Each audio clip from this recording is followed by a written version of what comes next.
Well, it was one controversy after another. The whole weekend. Non-stop bickering on the internet. I gotta tell you, that's exactly how to describe it. Sam Rajovsky here behind the What's Right microphone. Friends, welcome to the program. I've got everything for you here, so just hang tight. I'll get to it. The What's Right show, powered by Sam and Ash Injury Law, 800-304-2000. That's the number to call. samandashlaw.com.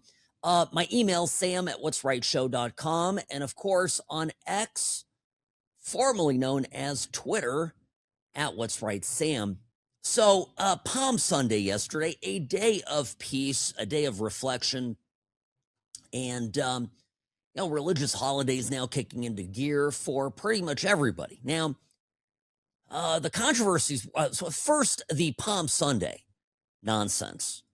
Okay, here's what happened, and I got to get this name right, make sure I've got it.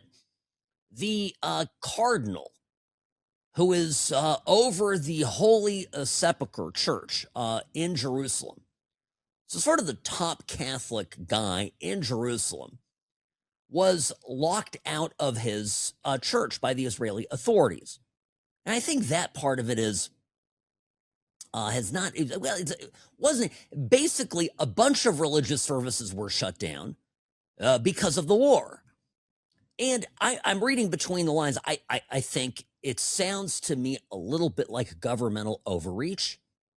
It sounds to me a little bit like COVID era, freakouts, close everything, err on the side of safety and security. A lot of people inside Israel saying it's not really that bad.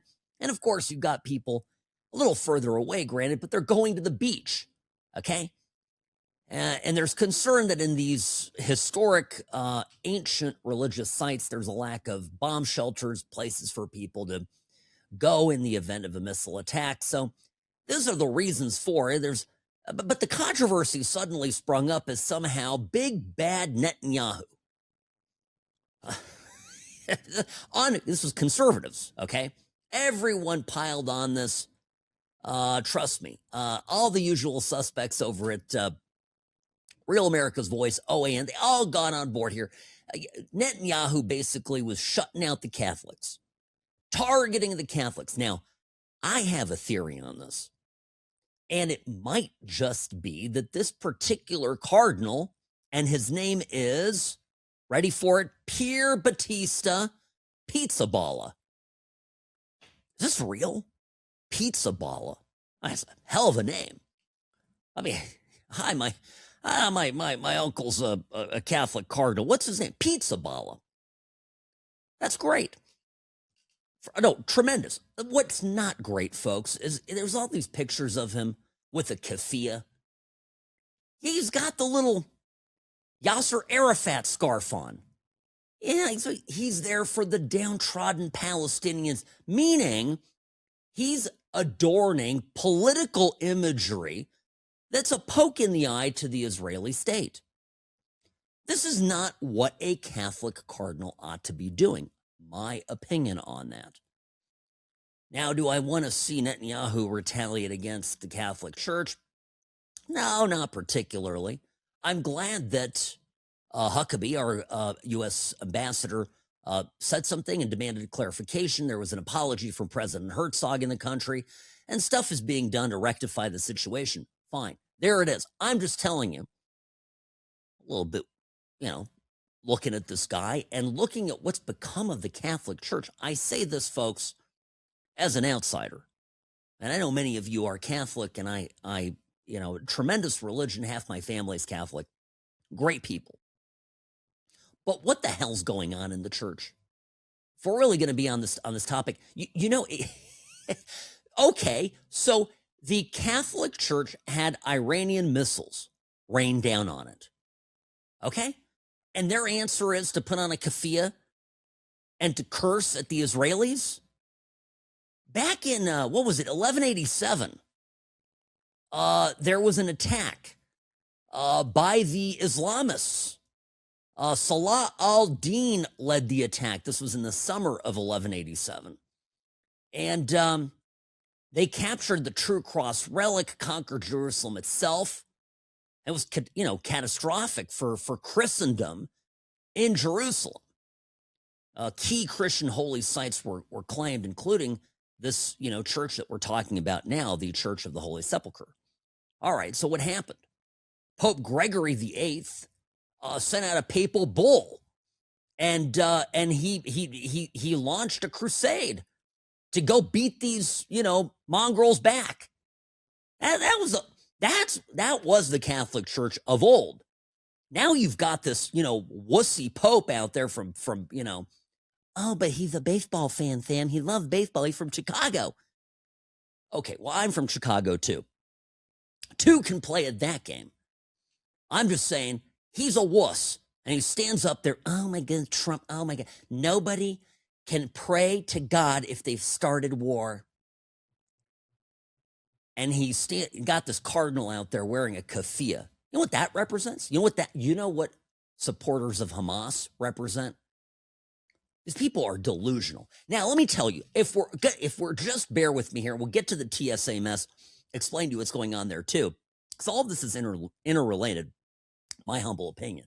Now, the other thing that has to be addressed is over the weekend, a bunch of people from Matt Gaetz to Cernovich to everybody, all of these, people with big followings on our side who are slowly drifting into crazy land, aka the alt-right or the woke right, some are calling this woke MAGA, began sharing a clip from a documentary. It's an obvious documentary clip where interviews, with Benjamin Netanyahu, he's been the subject of ongoing criminal probes, just like another politician here at home who you might consider thinking about as reference. I'll get to that in a minute. The left in Israel has been going after Netanyahu fiercely. They hate him. The left in Israel hates Netanyahu like the left in our country hates Trump. Now, I don't care, what side of the war or no war and what you think of Iran or what you thought of the war in Gaza, but you just fundamentally have to understand that Israel's not a monolithic country. There are multiple sides, and there's two big sides, the anti-Netanyahu side and the pro. So the anti-people have been going after him, hammer and tongue. And so there's 2024, this documentary comes out, and in it is a short clip of Netanyahu saying to investigators, recorded. This has to do with allegations that he of corruption, but it has him sitting there in his office answering police officer questions. All right. And he says something along the lines of, if you watch the whole clip, he says, yeah, I would send confusing messages over to Hamas. Yeah, I would send them confusing messages. And then the entire narrative around it is, and money was he was sending $35 million a month through Qatar to Hamas. He was funding Hamas, and people are on our side, people who I hold in high regard and I think are, somewhat intelligent, are retweeting this and saying, well, this sure is puzzling. And then when you look under the hood of all of this stuff and you really see what's going on, there's a hell of a lot more to the story. And, for example, the money that was being sent, there was money being sent, but Israel, can you believe this? Israel was giving aid to Gaza. Dummies? Like this was, in retrospect, right, when later Hamas dug up the irrigation pipes and turned them into missile launchers, rocket launchers, you could argue that investing any kind of money into the Gaza Strip, into Hamas-controlled territory infrastructure is tantamount to supporting the terrorist organization itself. But that's not the same as the allegation being made. I mean, if there actually is a clip of Netanyahu admitting, yeah, I was funding Hamas, I'll change my mind. But it's not there, and that's what happens. And again, it's like we've suspended our common sense. There's a great piece actually that came out. I can't believe I'm saying this. Nor can a lot of reasonable conservatives out there who all responded to it over the course of yesterday, Sunday. The Washington Post put out a piece, and this was, I think, on Friday it came out. I didn't see it until yesterday. And it was an opinion piece, again, in the Washington Post of all places, my goodness. And it said something strange is in the air. It's by a woman named Jennifer. I'm not going to try to pronounce this last name, but Jennifer is a professor. So this is an article written in the Washington Post by a female professor who is in Jerusalem. Not Jerusalem, maybe. She's Tel Aviv, excuse me.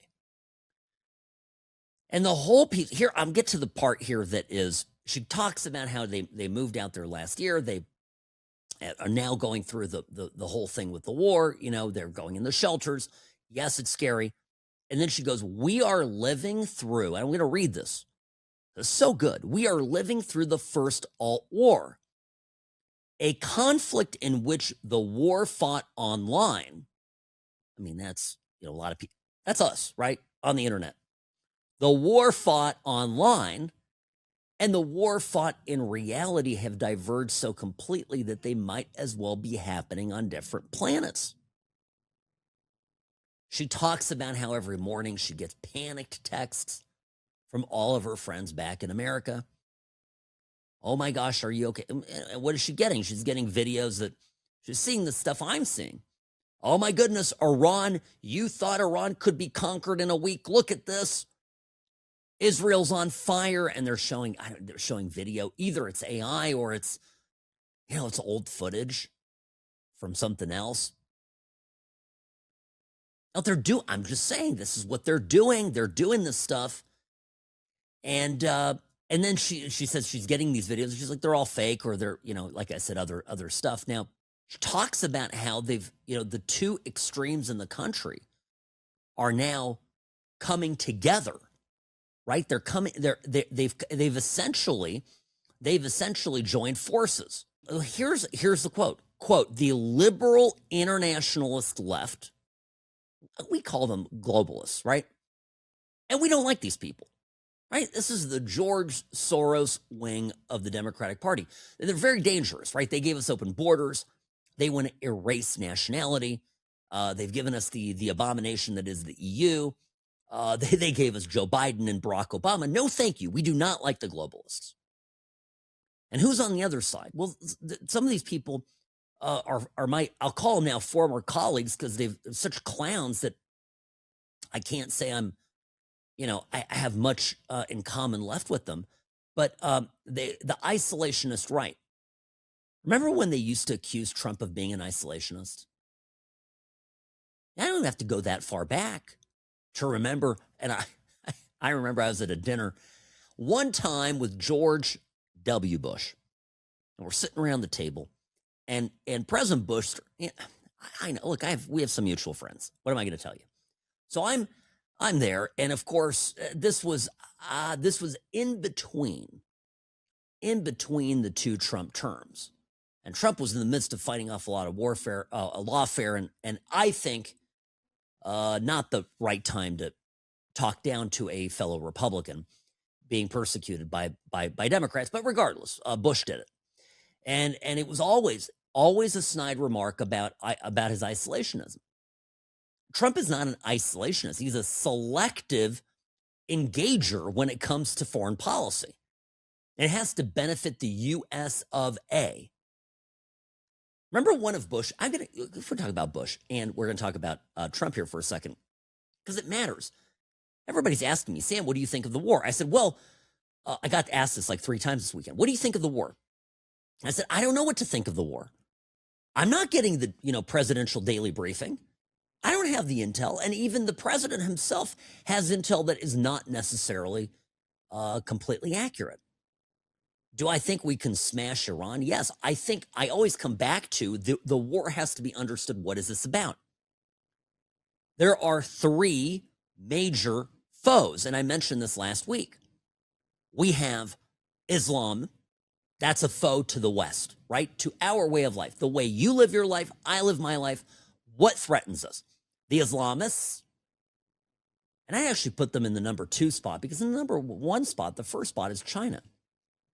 They're a formidable geopolitical adversary. Okay? And they've got, well, plus or minus a few hundred million. They've got enough people, technical know-how, able to steal and reproduce, right? They have industry and they have energy. So don't forget the energy part. Of course, third, I always say the top 3 threats that we face. I go, it's the enemy from within. It's just dumb liberals, in the West who are self-sabotaging us at every turn. Now, so where does Iran fall into this? This is, again, my answer. What do you think of the war, Sam? Okay, I'm telling you. Our fight with China may never play out on a battlefield. It's playing it economically. And if you're paying attention, AI is the most important battle. And in order for AI to be able to function, it needs power. There's a lot of conversation about this right now. AI compute requires an enormous amount of energy, of electrical power, energy, any energy, right? But you need it. And so the country that wins the energy race theoretically wins the AI race, right? Because at some point it's just a matter of scale. The war with Iran is about energy, right? Yes, we have a country that has funded terrorists who've killed Americans over the last 4 decades. Easy. No problem. We don't have to think about that. That's straightforward. But they also are a top oil supplier to China.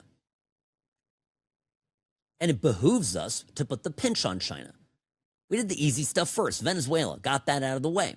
Wham, bam, thank you, man. By the way, you see the pictures. There was a arraignment hearing. I didn't mention this on Friday. There was an arraignment hearing last week. Maduro looking very skinny. Folks, if you're trying to lose some weight, 10 out of 10, recommend the Metropolitan Detention Facility in Manhattan. My understanding is that food is so bad, you will not want to eat a thing. So if you got those pesky pounds to lose, no, he looks gaunt. He looks gaunt, bad. Anyway, the hearing, it was a procedural hearing, nothing substantive. But the biggest takeaway was that he's lost a ton of weight. Still a tall guy, right? But now he looks super skinny.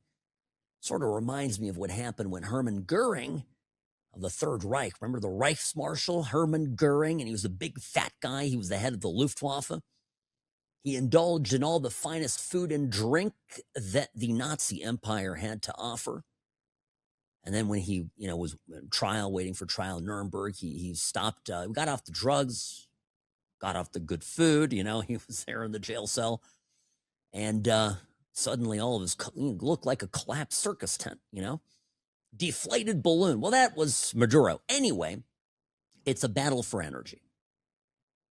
Now, going back to George Bush, George Bush was a nation builder, and we're going to bring democracy. We're all this crap.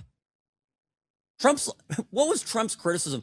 We shouldn't have gone into Iraq, right? The weapons of mass destruction was crap. And Trump said that from the beginning, so he's one of the originalists in that. But what did Trump always say? And then we went in and we didn't take the oil, right? And Robbie, you and I were friends when this was all going down. Of course, you served and you went in theater. You were in Afghanistan, but you and I were in communication throughout this and certainly after. And I remember I would make the jokes. This was me as a 22-year-old. I'd make the jokes. Okay, we're going to take Iraq. Now we're going to carve it up into 3 districts. We're going to have 70 Mobil, 76 Chevron, right?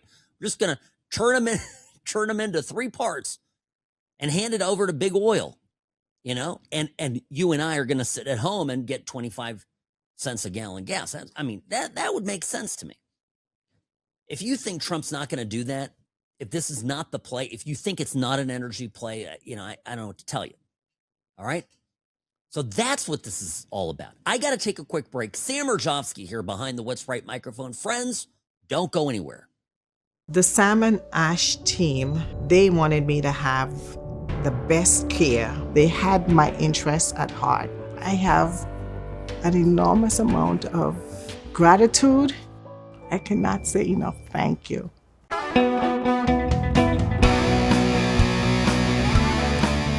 Urjovsky here behind the What's Right microphone. I am Nevada's favorite recovering Californian. Yes, indeed. But I have an office in California. I practice law in California.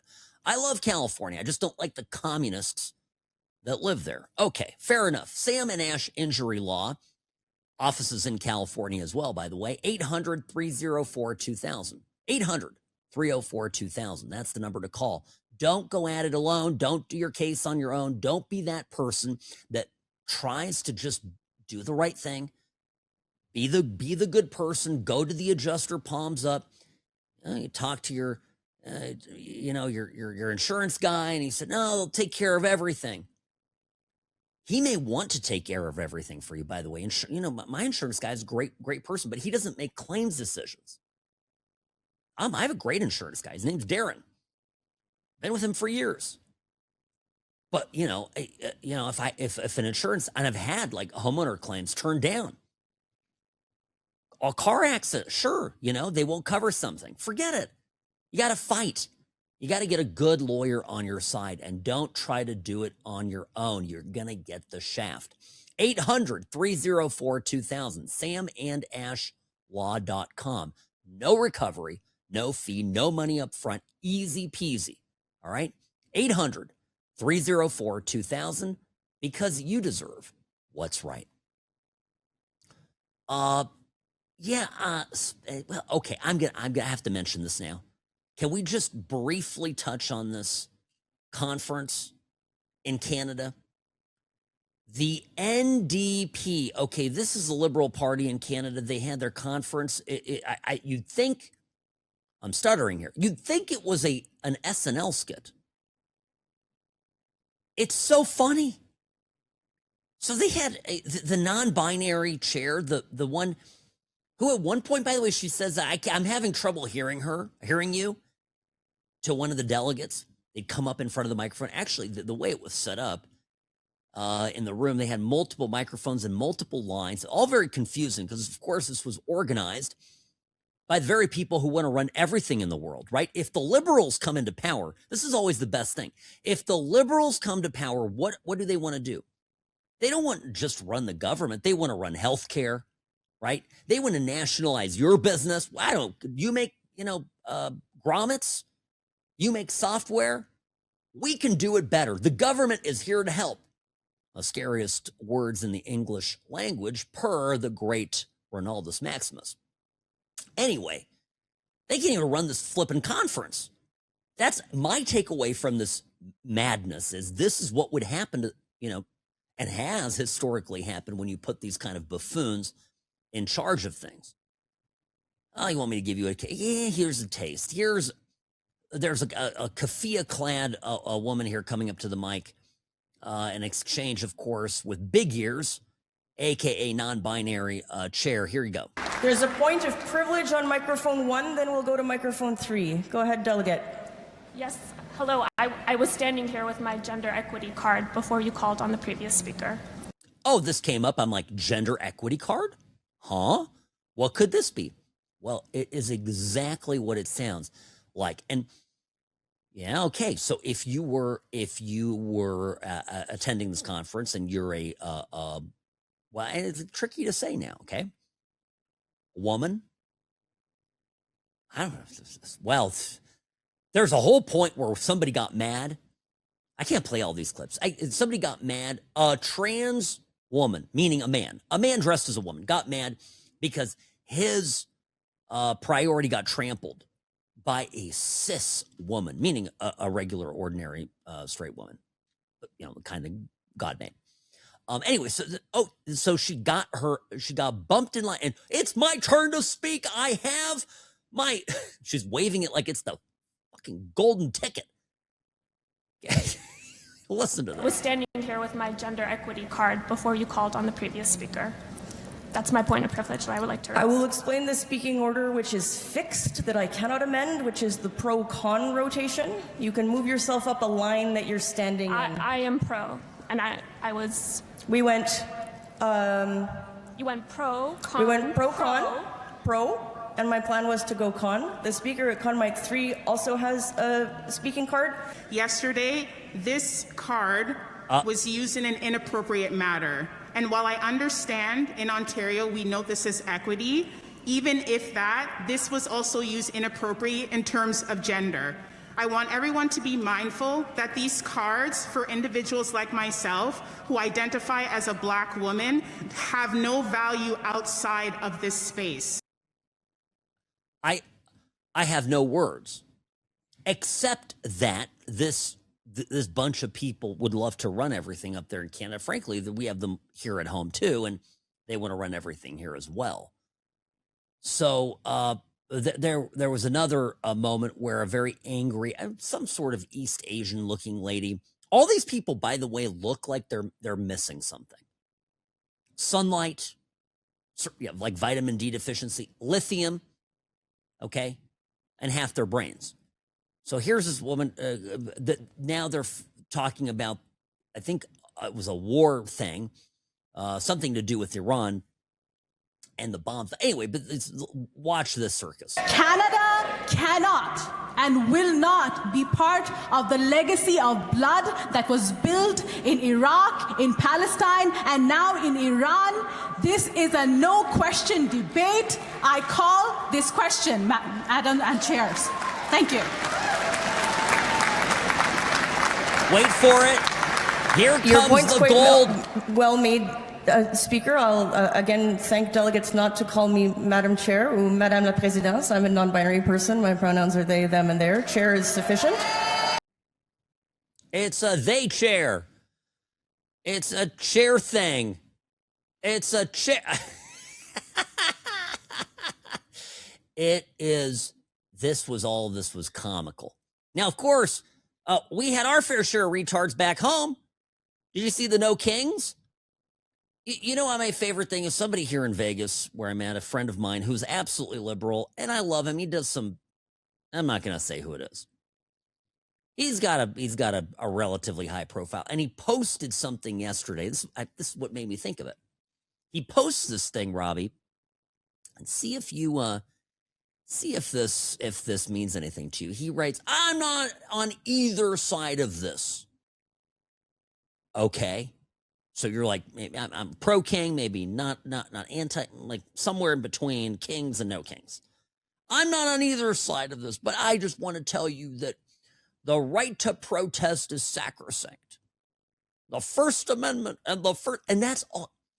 All I saw over on Saturday was the First Amendment matters, and the first.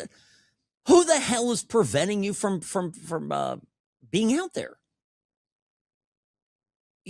You know how little we I don't want to say I was a MAGA and Trump supporting like normal people. How uninterested we are in your No Kings thing. Like we couldn't care less. I even tweeted out yesterday, happy No Kings to all who celebrate. It's comical. $3 billion in combined annual revenues fund a network of about 500 groups that make No Kings happen. All of these people are mindless, idiotic little puppets of multi-billionaires. And they think they're going out there and being brave. They're sticking it to Trump. Trump was down in Palm Beach. That's right, because there was some drone activity over Palm Beach Airport when Trump was in town. Had a helicopter up, did a ground stop on flights. A lot of hinky stuff over the weekend with airplanes. I think 2 FBI investigations. One's been confirmed as a bomb threat. Another bomb threat too. But anyway, crazy. But Trump was golfing. Trump doesn't care, like at all. Nobody cares. You just look stupid. So, but we can't just dismiss the No Kings people. We can't dismiss these nut jobs. You know, don't call me Madam Chair. I'm an it. There's something dangerous brewing out there. And we heard it at a No Kings protest. This was in New York City. A bunch of people waving hammer and sickle Soviet flags. You know, the red flag with the yellow hammer and sickle. Honest to goodness communists. Listen what they're chanting. There is only one solution! Communist revolution! Communist revolution! There is only one solution! There is only one solution! Communist revolution! Yeah! Communism is gonna win, baby! You know, there are a lot of people in the lead up to, well, Soviet Union falling, certainly, but in Western Europe, Eastern Europe, Central Europe, my parents' country, where, you know, the war ended. Now we're like, all right, we got rid of Hitler, we got rid of the Nazis, we're going to rebuild. And a lot of common sense people who were, you know, very, very realistic, but also just grounded in common sense. And along come these communist agitators, these clowns, and oh, absolutely, it was underestimated, their ability to organize and their ability to violently overthrow government. And when I say the third, you know, that three risks or threats to civilization as you know it, as we know it, our way of life, and the third being the liberals here at home, the fifth column, so to speak, yeah, this is what I mean. Don't forget I mentioned this beginning last year. I said we're in the early stages of the American Communist Revolution. And I don't want to hear from anybody later that it was somebody else's idea to call this out. I know it when I see it. So this is what's going on now. I don't know how many senators and Congress people went to these No Kings protests. Funny enough, many of them left town and went on holidays after failing to get the deal passed. Remember, on Friday there was a deal. Friday morning, we had a deal. Now, the deal wasn't a good deal.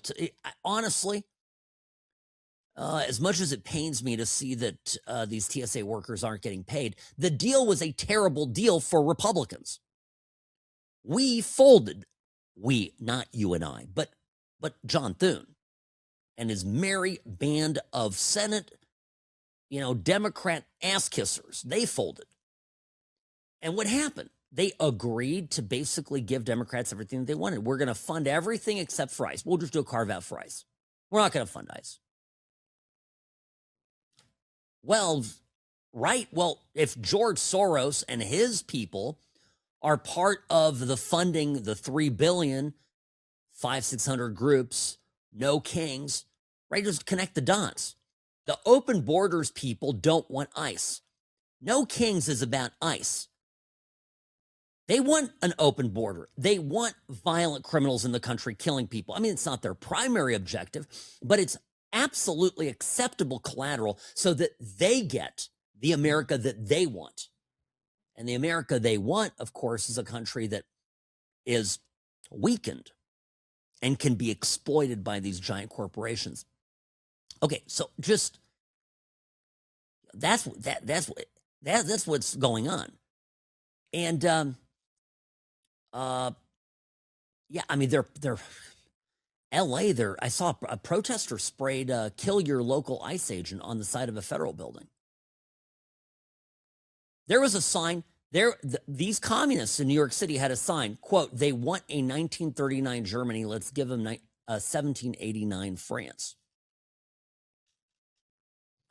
Who wants to tell them?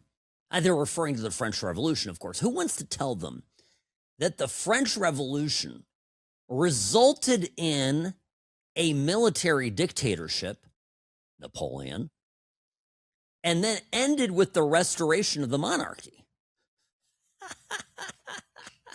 Well, this is what happens. No history in schools, empty heads of mush, as Rush would call them. Okay. So the shutdown, we didn't get what we wanted. And the Dems, by the way, the Dems screwed it all up because in the last minute, they rejected the deal. And it went to the House, and the House said, forget it, right? Mike Johnson rejected the Senate bill as a joke. He called it unconscionable, said it was an attempt to reopen our border, and the House fast-tracked and passed its own CR, continuing resolution, to fund at current levels. Every Republican voted yes, and the Republicans were joined by 3 moderate Democrats. So, then what happened? The Senate went on a 2-week recess. They took a vacation. So the Senate gets paid time off, okay? Paid time off. They get their salaries, right? They get paid every 2 weeks or whenever it is. Meanwhile, TSA agents don't get paid. It's sickening. Now, TMZ, you know what TMZ stands for? TMZ.com. This is the website. A lot of celebrity news, Hollywood stuff. I think was it 30 Mile Zone? Was that it, Robbie? Is that what it stood for? Basically around LA. TMZ, right? 30 Mile or 3 Mile Zone? 30 mile. It was basically to cover kind of the greater Hollywood. What is it, Robbie? 30 Mile Zone. It's everything around Hollywood. But now they're going, and they've been kind of dying. The guy, Harvey, what is it? Harvey Levin? Is that his name? Behind it? He's getting a little old and he's just losing his edge. And now they're going around and they're basically stalking senators in airports, catching them cutting lines, getting preferential treatment, getting fast-tracked through the airport. Meanwhile, the rest of us schmucks have to deal with this mess that they left behind. But my problem with TMZ is a problem with liberals. It's just it rots your brain. They have no understanding what happened. And you know what? They don't understand it's the Democrats' fault. The Democrats are the minority party. They're holding up funding for TSA. They're putting Americans and the American economy through this just so they can get ICE cut. That's what this is all about.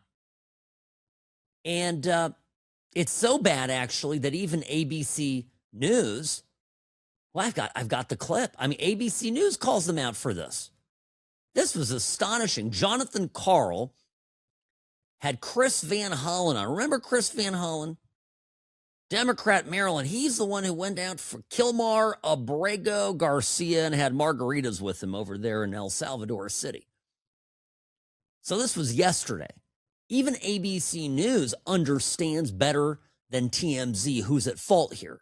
I guess what's confusing here is you have fought and blocked the funding for the Department of Homeland Security because you object, as you just outlined, to what ICE has been doing. And you wanted to force changes. And yet, the only thing that has been assured throughout all of this is that ICE already has the money. Because as you said, $75 billion passed in the budget bill last year. So you're holding up the entirety of the Department of Homeland Security because you object to ICE and you want changes to ICE. But through it all, ICE continues to have the money it needs. John, we're not holding up all of the money for all the Department of Homeland Security. That's just a false statement. We have said repeatedly, repeatedly, we should fund TSA, we should fund FEMA, we should fund the Coast Guard. We are not prepared to give ICE another $10 billion on top of the monies they already have and are using in many of these lawless operations. We're not going to give them another $10 billion unless they make fundamental reforms, that $10 billion, holding you're people holding up accountable everything for else the killing of American citizens. And fighting over that additional $10 billion, you are holding up the rest of Department of Homeland Security. We're not holding it up. I mean, you're saying... No, John, we're not holding it up. We have now voted 10 times. Right, but you're holding up unless it doesn't include money for ICE. That's just a fact. Good. Hold their feet to the fire. This is exactly right. By the way, there was a great interview with J.D. Vance. Vance, by the way, looking good. He came out, he's looking thinner. He's looking great, but he basically, he said, he explained that he absolutely put his weight behind the filibuster. And he said something very interesting. J.D. Vance did. He thinks that we should overrule the archaic rule and pass the Save America Act by dumping the filibuster. And he reminded us of Kristen Sinema and Joe Manchin. This was great. He didn't always agree with them, right? But they're people who saved the filibuster when Democrats were in control of the Senate. And then what happened to them? The left tarred and feathered them and dumped them. And we Republicans, we have Lisa Murkowski and McConnell, okay, who are all, we got to save this. We're going to save it. And their history, their toast. Think the Democrats are going to be nice to them? So that's the absolute honest to goodness truth here. I know there's a lot we had to cover today. Just have our brief time together as always. We'll get into more of it tomorrow. Let's have a great week. Folks, I look forward to hearing from you. My email, of course, as always, sam@whatsrightshow.com. That's the email. I'm getting through these, by the way. I am. I'm sorry. I'm going through them. So just, bear with me. Sam Murkowski, What's Right Show. Find it, get the podcast. I'll see you tomorrow. Have a great week. Over and out.